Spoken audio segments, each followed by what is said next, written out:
Como certo a distinção. Por Lowell Thomas, 1936.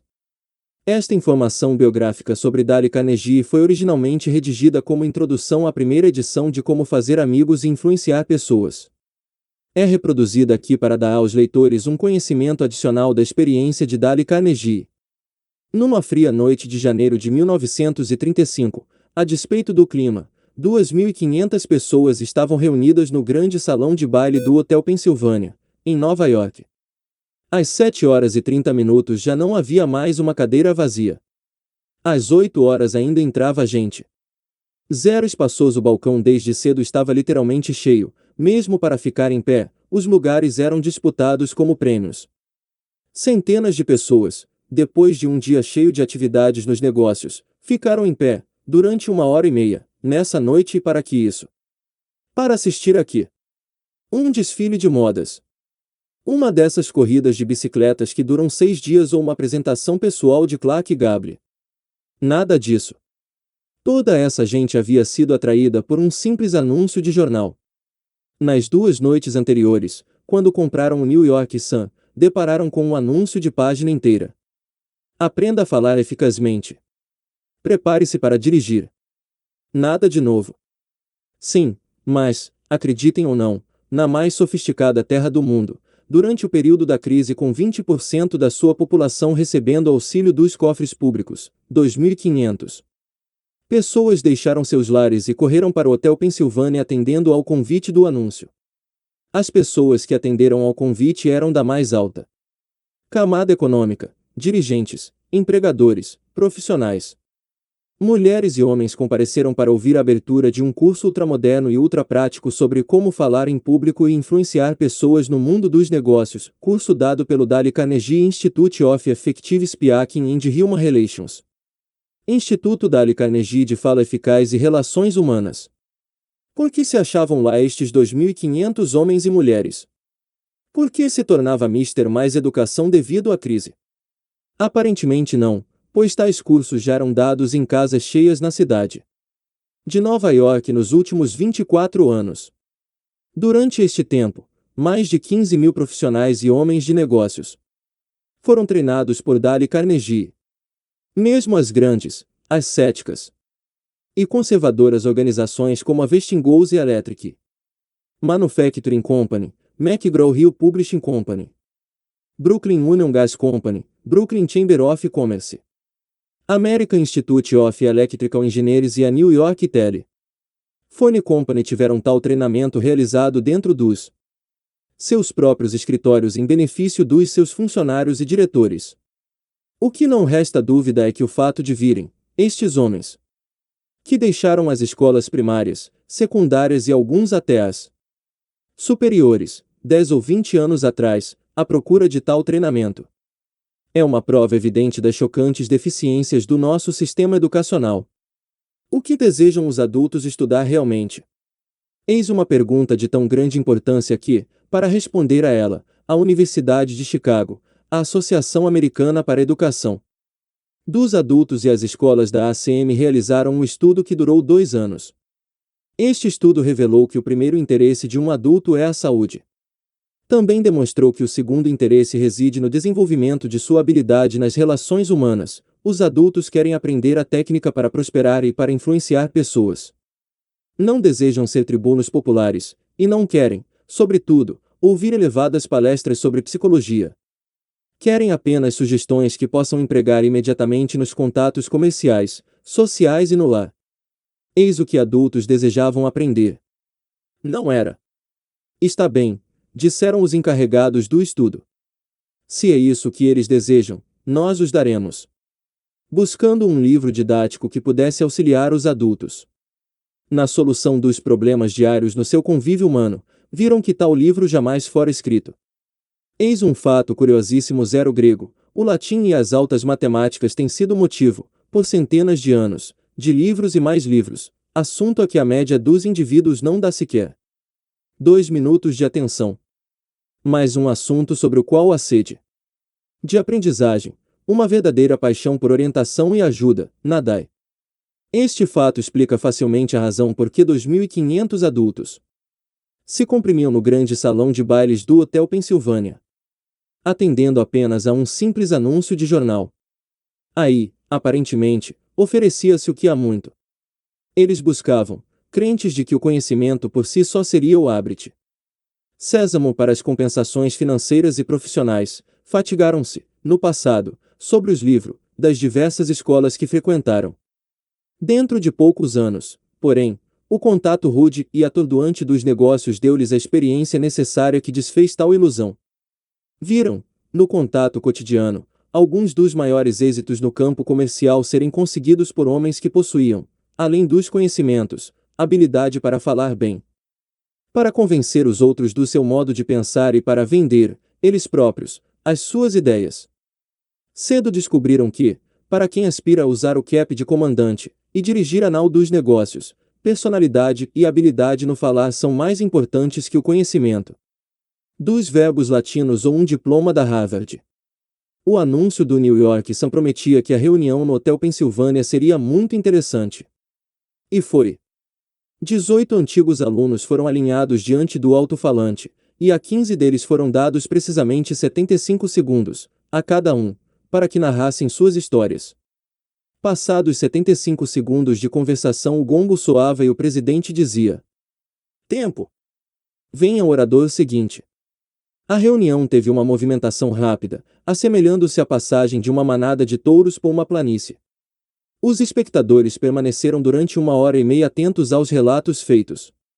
Os oradores apresentados constituíam bem uma seção completa da vida comercial americana: um diretor de lojas reunidas, chain stores, um padeiro, o presidente de uma associação comercial, 2 banqueiros, um agente de seguros, um contador, um dentista, um arquiteto, um farmacêutico, que viera de Indianápolis a Nova York somente para seguir o curso, um advogado vindo de Havana com o fito exclusivo de se preparar para fazer um discurso importante em 3 minutos.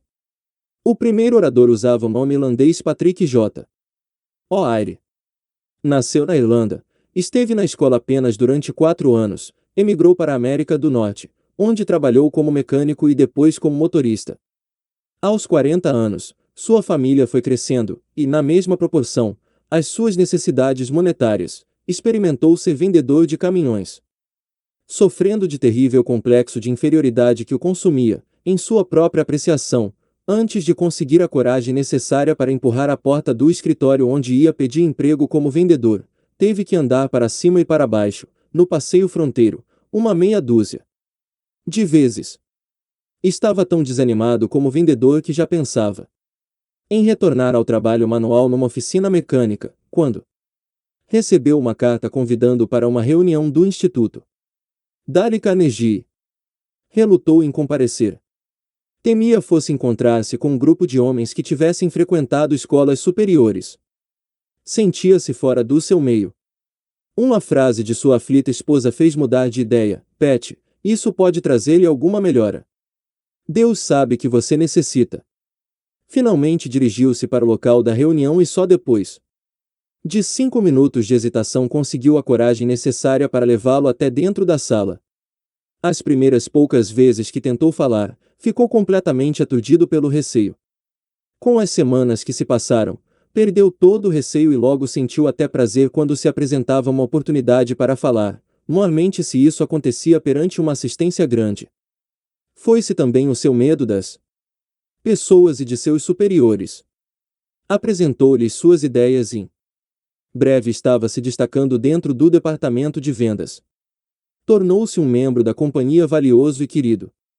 Esta noite no Hotel Pensilvânia, Patrick O'Reilly, de pé, na frente de 2.500 pessoas, falou com brilhantismo, conseguindo interessar todo o auditório, misturando sempre um pouco de humorismo, que provocou ondas de risos na assistência, enquanto narrava a história de suas dificuldades.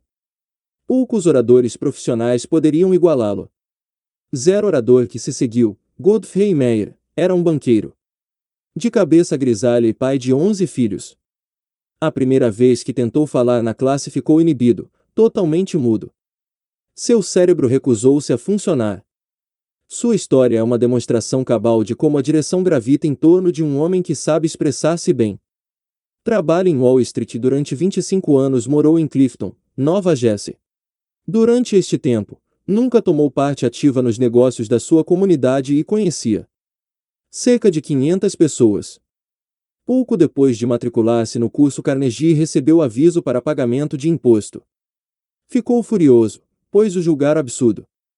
De ordinário, costumava, ao chegar em casa, sentar-se e fumar, ou então fazer os seus galos brigarem com os dos vizinhos. Mas, em vez disto, nessa noite pôs o chapéu, rumou para uma reunião na cidade e resolveu expandir em público as suas queixas. Depois de ouvirem o seu desabafo de indignação, os cidadãos de Clifton, Nova Jersey, resolveram fazê-lo candidato ao conselho da cidade. E assim ele passou semanas, de reunião em reunião, denunciando os gastos e as extravagâncias de sua comunidade. Havia 96 candidatos em campo. Quando os votos foram contados, o nome de Godfrey May estava em primeiro lugar. Numa noite tornará-se uma figura popular entre 42 mil habitantes da municipalidade. Como resultado de seus discursos, fizeram 80 vezes mais amigos em 6 semanas do que havia conseguido nos 25 anos anteriores. E o seu salário como conselheiro significava que conseguirá um retorno de 1000% ao ano sobre seus investimentos no curso de Carnegie. O chefe de uma grande associação nacional de fabricantes de alimentos foi o terceiro orador. Descreveu as suas dificuldades cada vez que era obrigado a levantar-se diante do conselho de diretores da organização e expor suas ideias durante uma reunião. Como resultado de haver aprendido a pensar por si mesmo, aconteceram duas coisas surpreendentes. Foi logo escolhido presidente da associação e, neste mister, obrigado a discursarem. Reuniões que se realizaram por toda a parte dos Estados Unidos. Trechos de seus discursos foram irradiados pela Associated Press e publicados nos jornais e revistas comerciais do país.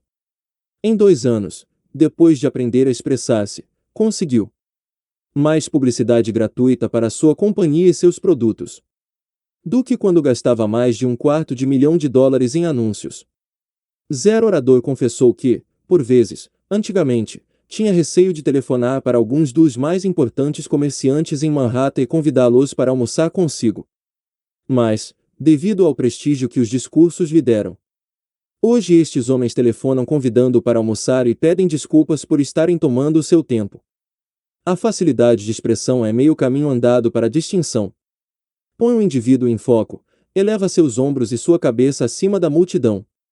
E o homem que sabe falar bem consegue, em geral, ainda mais crédito do que realmente possui.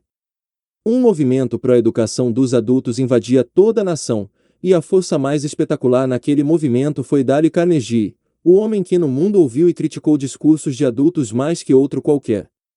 Segundo Ripley, numa de suas caricaturas sobre coisas incríveis, Believe It or Not, Carnegie criticou 150 mil discursos. Se este número gigantesco não lhe causa grande impressão, lembre-se de que significa um discurso para cada dia desde que Colombo descobriu a América, ou, esclarecendo com outras palavras, se cada homem que falou diante de Carnegie gastou apenas 3 minutos e se a apresentação dos oradores se fez sem interrupção, Dale Carnegie terá levado um ano inteiro, noite e dia, escutando discursos de adultos. A própria vida de Dale Carnegie, cheia de profundos contrastes, foi um edificante exemplo do quanto pode um homem conseguir quando está obcecado por uma ideia original e luta com entusiasmo. Nascido numa fazenda de Missouri, distante 10 milhas da estrada de ferro, até os 12 anos de idade nunca vira um bonde. Aos 46 anos, porém, tornaram-se para ele familiares os mais longínquos recantos da terra, de Hong Kong e Amerfest, e certa vez, esteve mais próximo do Polo Norte do que os postos do Almirante Byrd, na pequena América, do Polo Sul. Este rapaz de Missouri que apanhava morangos e catava mariscos por 5 centavos a hora, percebe agora $1 em cada minuto que dá de treinamento aos diretores das grandes corporações, na arte de expressar-se. Este rapaz que joia cowboy, e que certa feita tangeu o gado, amansou bezerros e saltou secas na Ocidental Dakota do Sul, mais tarde foi a Londres e teve sob suas ordens todas as apresentações de Sua Alteza Real o Príncipe de Gales. Este jovem, que foi um completo fracasso na primeira meia dúzia de vezes que tentou falar em público, tornou-se mais tarde meu gerente pessoal. Grande parte de meus sucessos devo aos Ensinamentos de Dale Carnegie. Carnegie teve de enfrentar séria luta para educar-se, pois a má sorte que sempre batia às portas da velha fazenda de J. Missouri, obrigando a mudanças inesperadas, tudo dificultava. Todos os anos, o rio 102 crescia, destruindo o milho e levando o feno. Inverno após inverno os porcos, já gordos, adoeciam e morriam vítimas da cólera, os preços caíam no mercado para bovinos e muares, e o banco ameaçava executar a hipoteca. Vencida pelo desânimo, a família vendeu a fazenda e comprou outra perto do Teachers College do estado, em Missouri. Casa e comida podiam ser conseguidas na cidade por $1 diário, mas o jovem Carnegie nem disto podia dispor. Assim continuou na fazenda e diariamente vencia a cavalo as 3 milhas de distância para vir ao colégio. Em casa ordenhava as vacas, rachava a lenha, dava alimento aos porcos e estudava verbos latinos à luz de um candeeiro de querosene até que os olhos ficassem congestos e começava a cochilar. Quando ia deitar-se à meia-noite, colocava o despertador para as 3 da madrugada. Seu pai criava porcos de raça Duroc Jesse, e era perigoso, durante as noites mais frias do inverno, deixar que os porquinhos mais novos se resfriassem, pois morreriam todos, por isso eram postos numa cesta, cobertos com um saco grosso e colocados perto do fogão. Fiéis à sua natureza, os porquinhos exigiam uma refeição às 3 horas da manhã. Assim, quando o despertador tocava, Dale Carnegie enfiava os chinelos e, rápido, tomava a cesta e a levava para a mãe dos porquinhos, que já esperava. Depois, novamente, trazia-os para se aquecerem junto ao fogo. Havia no Teachers College 600 estudantes, e Dale Carnegie fazia parte da meia dúzia que não podia morar na cidade. Sentiu-se diminuído pela sua pobreza que o obrigava a voltar todos os dias para a fazenda, a fim de ordenhar as vacas. Envergonhava-se do seu casaco que era apertadíssimo, e das suas calças muito curtas. Um complexo de inferioridade ia rapidamente tomando conta de si, quando resolveu buscar um meio qualquer que o conduzisse à distinção. Descobriu com facilidade a existência no colégio de grupos que se destacavam, desfrutando prestígio e influência, os jogadores de futebol e beisebol e os que venciam os concursos de debates e de oratória. Reconhecendo que não tinha queda para os esportes, decidiu esforçar-se para vencer nos concursos de oratória. Levou meses preparando seus discursos. Praticou quando, sentado na cela, galopava na ida e volta para o colégio, praticou o modo de se expressar até mesmo quando tirava leite, quando removia um fardo de feno no celeiro, falava com ênfase e largueza de gesto para os pombos assustados, acerca dos temas do dia. Mas, apesar de toda a sua dedicação e preparo, Carnegie experimentou derrotas sobre derrotas. Tinha nessa época 18 anos e era sensível e orgulhoso. Tornou-se tão desanimado, tão deprimido que chegou a pensar mesmo no suicídio. E então, repentinamente, começou a vencer. Não um concurso, mas todos os concursos que se realizaram no colégio. Outros estudantes pediram-lhe que os treinasse, e venceram também. Antes de graduar-se pelo Teachers College iniciou a venda de cursos por correspondência para os rancheiros dos morros arenosos do ocidente de Nebraska e do Wyoming Oriental. Apesar de todo o seu entusiasmo e energia sem limites não pôde graduar-se. Zero desânimo invadiu de tal modo que foi para um quarto de hotel em Aliança, Nebraska, ao meio-dia. Atirou-se na cama e chorou desesperadamente.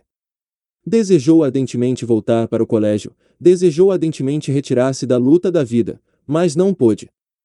Resolveu, então, seguir para Omaha do Sul, e procurar outro emprego. Não tendo dinheiro suficiente para comprar uma passagem, viajou num trem de carga, servindo alimento e água em 2 carros de cavalos bravios em troca da licença para viajar. Saltando em Omaha do Sul conseguiu um emprego de vendedor de bacon, toucinho e sabão para Armour and Company.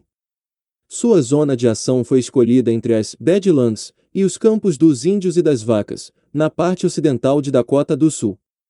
Percorria tal zona em trens de carga, em diligências, montando a cavalo, dormindo nos mais rudimentares hotéis, onde a única separação existente entre os quartos era um lençol de musselina.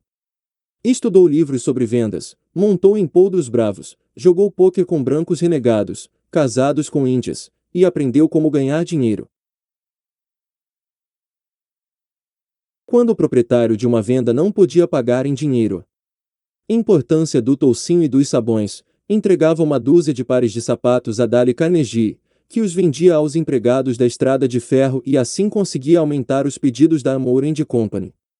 Muitas vezes viajou nos trens de carga centenas de milhas por dia.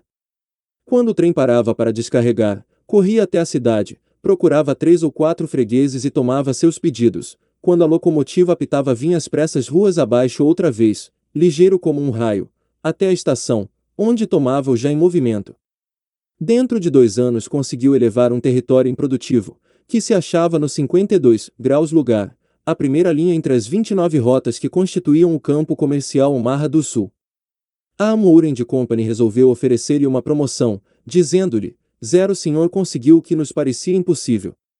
Dale recusou a promoção, ainda mais, demitiu-se e veio para Nova York estudar na Academia Americana de Artes Dramáticas, realizando uma turnê pelo país, representando o papel do Dr. Artley na peça Polly of the Circus. Não seria nunca um Bolfe ou um Barrymore. Teve o bom senso suficiente para reconhecer isto. Assim, voltou novamente ao trabalho de vendas. Conseguiu um lugar na distribuição de automóveis da Packard Motor Car Company. Não conhecia coisa alguma sobre máquinas, pois nunca havia lidado com elas. Sentindo-se terrivelmente desambientado, teve que se disciplinar para a sua missão de todos os dias. Aspirava a ter tempo para estudar, para escrever o livro com que sonhara no colégio. Resolveu demitir-se. Passaria os dias escrevendo novelas e contos e sustentar-se-ia ensinando numa escola noturna. Ensinar o quê? Quando olhou para trás e avaliou o trabalho colegial, viu que seu treino no expressar-se em público lhe dera muito mais confiança, coragem, equilíbrio e habilidade para lidar com as pessoas no comércio do que todos os cursos juntos recebidos na sua vida escolar. Assim, dirigiu-se às escolas da ACM, em Nova York, pedindo uma oportunidade para dirigir cursos, na arte de expressar-se, destinados a homens de negócios. Que transformar negociantes em oradores. Absurdo. Eles sabiam. Haviam tentado tais cursos e os mesmos constituíam verdadeiros fracassos. Não quiseram pagar-lhe o salário de $2 por noite. Concordou em ministrar os cursos na base de comissões, tirando uma porcentagem dos lucros, se houvesse lucros, é claro, e dentro de 3 anos estavam pagando a Dale Carnegie na base de $30 por noite, em vez de $2, como pretendera. O curso aumentou. Outras escolas da mesma organização, em cidades diferentes, tiveram notícias do acontecimento. Dale Carnegie logo se tornou o itinerante glorificado de um circuito, atendendo Nova York, Filadélfia, Baltimore, mais tarde, Londres e Paris. Todos os livros didáticos eram muito acadêmicos e muito pouco práticos para os comerciantes que enchiam os seus cursos. Isso não o intimidou. Sentou-se, escreveu um livro intitulado Public Speaking and Influencing Main Business, hoje o livro oficial em todas as escolas da ACM, bem como nas da Associação de Banqueiros Americanos e da National Credit Men's Association. Dale Carnegie asseverava que qualquer homem pode falar quando está irritado. Afirmava que, se desferirem um golpe no queixo do homem mais ignorante da cidade e jogarem-no no chão, ele se levantará e falará com uma eloquência, um ardor e uma ênfase que só seria igualada por William Jennings Bryan, nos seus dias áureos. Asseverava que quase todo homem pode falar em público aceitavelmente se confia em si mesmo e tem uma ideia fervendo-lhe o cérebro. Caminho para conseguir autoconfiança, disse ele, é fazer as coisas que teme realizar e tomar nota das experiências coroadas de êxito, que vão ficando atrás. Assim, obrigava todos os estudantes a falar em cada aula do seu curso. A assistência é simpática. Todos são do mesmo barco, e, pela prática constante, desenvolvem a coragem, a confiança e entusiasmo que os levam a não sentir mudança nenhuma quando têm de falar nas reuniões sociais. Dale Carnegie mostrar-lhe-ia que tinha vivido todos estes aras não a ensinar às pessoas a arte de se expressar, acontecimento meramente acidental, mas sim que sua missão tinha sido ajudar homens a vencer seus receios e desenvolver a coragem. A princípio apenas dirigia cursos para expressão em público, mas os estudantes que vieram eram comerciantes. Muitos deles não viam o interior de uma escola havia mais de 30 anos. Outros pagavam todas as suas mensalidades no momento da inscrição. Queriam resultados. E queriam rapidamente resultados que pudessem aplicar no dia seguinte nos encontros comerciais ou diante de outros grupos. Deste modo, foi forçado a ser rápido e prático. Consequentemente, desenvolveu um sistema de treinamento que é único, uma admirável combinação de facilidade de expressão, vendas, relações humanas e psicologia aplicada. Um escravo das regras que não são rápidas e difíceis, desenvolveu um curso que marca como sarampo e 2 vezes mais interessante que qualquer outro. Quando as classes terminavam, os homens costumavam formar clubes e continuavam a reunir-se quinzenalmente durante anos seguidos. Em Filadélfia, um grupo, 19, homens reunia-se 2 vezes por semana durante o inverno, isto há 17 anos. Havia outros que, dirigindo os seus carros, percorriam 50 a 100 milhas para frequentar os seus cursos. Havia um estudante que vinha semanalmente de Chicago a Nova York. O professor William James, de Harvard, costumava dizer que o homem médio desenvolve apenas 10% da sua habilidade mental latente. Dale Carnegie, ajudando homens e mulheres de negócios a desenvolver suas possibilidades latentes, criou um dos mais significativos movimentos na educação dos adultos.